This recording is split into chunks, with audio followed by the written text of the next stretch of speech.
దేవునికి మహిమ కలుగునుగాక. సామెతలు 1వ అధ్యాయము 7వ వచనము. యెహోవా యందు భయభక్తులు కలిగి ఉండుట తెలివికి మూలము. దేవునికి మహిమ కలుగునుగాక. సహోదరి సహోదరులు, యెహోవా యందు భయభక్తులు కలిగి ఉండుట తెలివికి మూలమంట.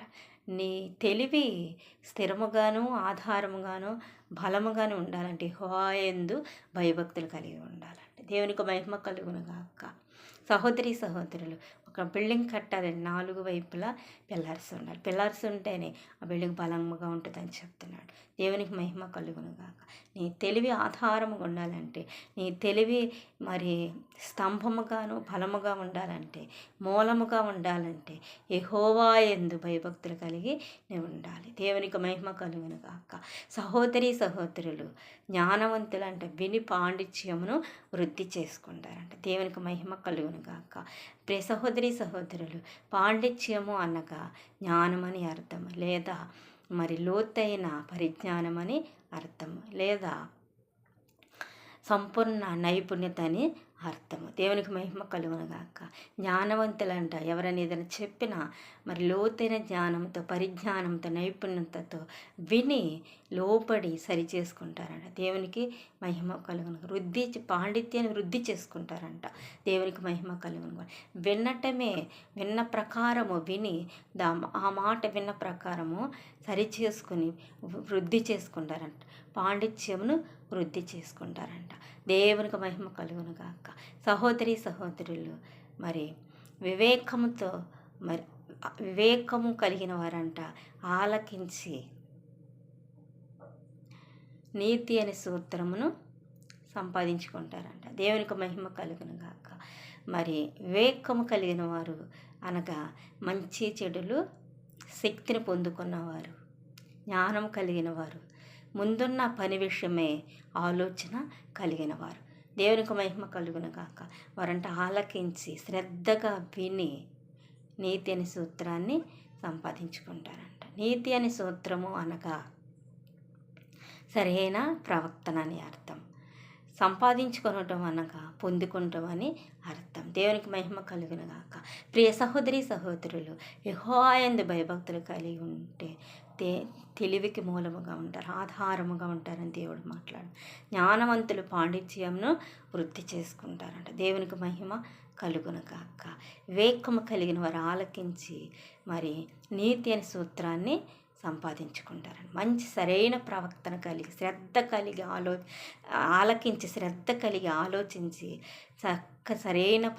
చక్కని ప్రవర్తన కలిగి సరైన ప్రవర్తన వారు సంపాదించుకుంటారంట. దేవునికి మహిమ కలుగునుగాక. సహోదరి సహోదరులు, మన దేవుడు మాట్లాడుతున్నాడు. నా కుమారి, నా కుమారుడా, నీ తల్లి బోధ నువ్వు త్రోసివేయద్దు. తండ్రి ఉపదేశం నువ్వు ఆలకించు, నీ తల్లి బోధ నువ్వు త్రోసివేయద్దు. అనుసరించని దేవుడు మాట్లాడుతున్నాడు. దేవునికి మహిమ కలుగునుగాక. తండ్రి ఉపదేశమును ఆలకించి తల్లి బోధను అనుసరిస్తే, మరి త్రోసివేయకుండా అనుసరిస్తే నీ తల్ల మీద సొగసైన మాలిక అయిన మరి కిరీటం నేను ఇస్తాను అంటున్నాడు. మాలికయ్యు అనక మరి నా గ్రామంలో నాయకుడు అని అర్థం, లేక రాజు రాణి అని అర్థము. దేవునికి మహిమ కలుగునుగాక. సొగసు అనగా అందము లేక సౌందర్యం అని అర్థము. నీ తల్లి బోధన విన్నప్పుడు, తండ్రి ఉపదేశం నువ్వు ఆలకించినప్పుడు మాలికయ్యు మరి సొగసైనను కిరీటమును మాలికయ్యును కిరీటము నీకు ఇస్తానంటున్నాడు. దేవునికి మహిమ కలుగునుగాక. నీ కంఠమునకు హారము నేను ఇస్తానంట. హారము అనగా నక్లీస్ అని అర్థము. దేవునికి మహిమ కలుగునుగాక. ప్రియ సహోదరి సహోదరులు, మరి దేవుని వాక్యము సెలవిస్తుంది. మోషే అన్నాడు నీటి నుంచి తీయబడినప్పుడు తన సహోదరి మరి దాదిగా తన తల్లిని తీసుకొచ్చినప్పుడు తన తల్లి ఉగ్గుపాలతో దేవుని ఉపదేశమును మరి ఉగ్గుపాలతో పోసింది. మోషేకు ఉగ్గిపాలతో దేవుని ఉపదేశమును, దేవుని మాటలు నేర్పించింది. దేవునికి మహిమ కలుగునుగాక. మరి మోషే పెరిగి పెద్దవాడయ్యాడు. ఫరో కుమారుడు అనిపించడానికి ఇష్టం లేక క్రీస్తు బిడ్డలతో శ్రమ అనిపించిన గొప్ప భాగ్యముగా ఎంచుకొని మరి అరణ్యంలో 40 సంవత్సరములు గొర్రెలను కాశాడు. దేవుడు అది చూసి మోషే నాయకుడిగా ఏర్పాటు చేసుకున్నాడు. ఇశ్రాయేలు ప్రజల్ని నడిపించడానికి నాయకుడిగా దేవుడు ఎన్నుకున్నాడు. దేవునికి మహిమ కలుగును గాక. ప్రియ సహోదరి సహోదరులు, మరి నాయకుడిగా నీకు కిరీటాన్ని ఇస్తాను, అధికారికి నీకు కిరీటాన్ని ఇస్తాను. తల్లి బోధన వినినట్లయితే, తండ్రి ఉపదేశమును విన్నట్లయితే నీకు రాజుగా అధికారాన్ని ఇస్తాను. నువ్వు రాజుగా, రాణిగా నీకు అధికారాన్ని ఇస్తాను. నాయకుడిగా నీకు అధికారాన్ని ఇస్తానని దేవుడు మాట్లాడుతున్నాడు. హారము అనగా నక్లీస్ అని అర్థం. ఆనాడు రాజులు, ఉన్నత స్థితిలో ఉన్న అధికారులు తన మరి గొప్పతనాన్ని తెలియజేసుకునటానికి కంఠమును హారమును ధరించేవారు. దేవునికి మహిమ కలుగును గాక. నీ తల్లి బోధన వినినట్లయితే నీ హారం అనే మరి నక్లీస్ నీకు ఇస్తాను, నీ కంఠమునకు మరి హారం అనే కిరీటాన్ని నీకు ఇస్తాను దేవుడు మాట్లాడుతున్నాడు. రాజుగా నీకు అధికారాన్ని ఇస్తాను, అధికారం అనే కిరీటము మరి నీ ఘనపరుస్తాను, ఉన్నత స్థితిలో నేను ఉంచుతాను, అన్ని విషయంలో నిన్ను కనపరుస్తానని దేవుడు మాట్లాడుతున్నాడు. దేవునికి మహిమ కలుగును గాక. సహోదరి సహోదరులు, యెహోవా యందు భయభక్తులు కలిగి ఉన్నట తెలివికి మూలము. జ్ఞానవంతులంట విని పాండిత్యాన్ని వృద్ధి చేసుకుంటారంట.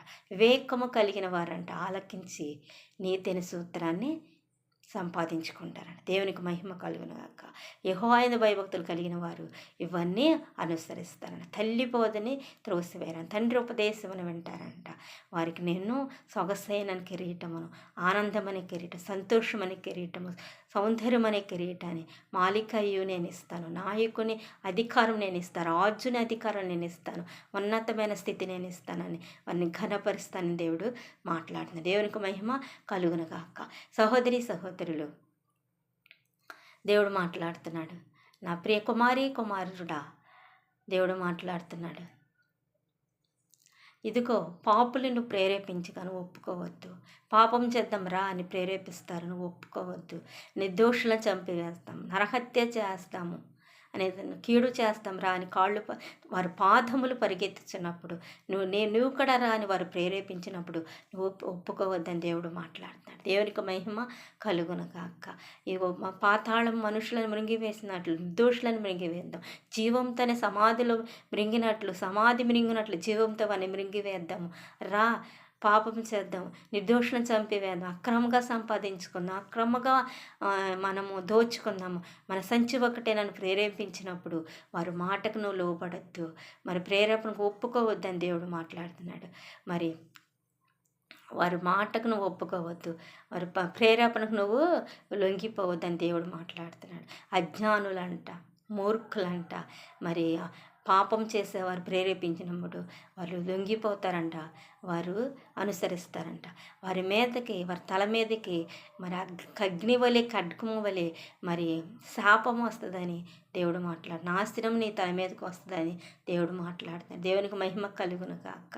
ఆశాపాతకుల గతి వలె వారి జీవితం ఉంటుందని చెప్తున్నాడు.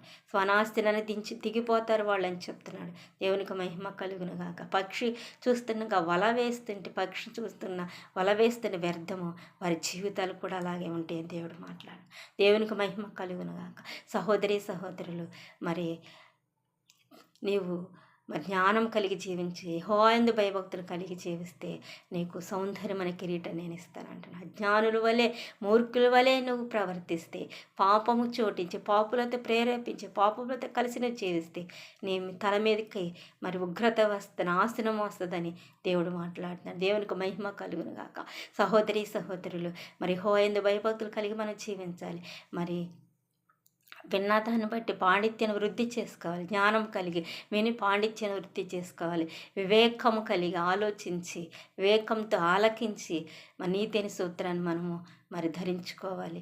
మరి దేవుని ఉగ్రతకు మన పాత్రులం కాకుండా దేవుని ఆశీర్వాదం, దేవుని దీవెన పొందుకునేవారుగా, తల్లి బోధను అనుసరించే, తండ్రి ఉపదేశం అనుసరించేవారుగా ఉంటే దేవుడు మనకి సౌందర్యము, ఆనందమైన కిరీటాన్ని ఇస్తానన్నాడు. దేవునికి మహిమ కలుగును గాక. సహోదరి సహోదరులు, ఉగ్రత తెచ్చేవారంగా కాకుండా ఆశీర్వాదం తెచ్చుకునేవాళ్ళు, దీవెన తెచ్చుకునేవారంగా మరి మనం జ్ఞానం కలిగి జీవించి యెహోవా యందు భయభక్తులు కలిగి జీవిస్తే మనము దీవించబడతాము, ఆశీర్వదించబడతాము, మేలులతో నింపబడతామని దేవుడు మాట్లాడుతున్నాడు. దేవునికి మహిమ కలుగును గాక. సహోదరి సహోదరులు, మరి ఒకటి యెహోవా యందు భయభక్తులు కలిగి ఉన్న తెలివికి మూలము. 2 జ్ఞానవంతులు విని పాండిత్యమును వృద్ధి చేసుకుంటారు. 3 వివేకము కలిగిన వారు ఆలకించి మరి నీతి అనే సూత్రమును సంపాదించుకుంటారు. 4, తండ్రి ఉపదేశమును వినాలి. 5, తల్లి బోధను వినాలి.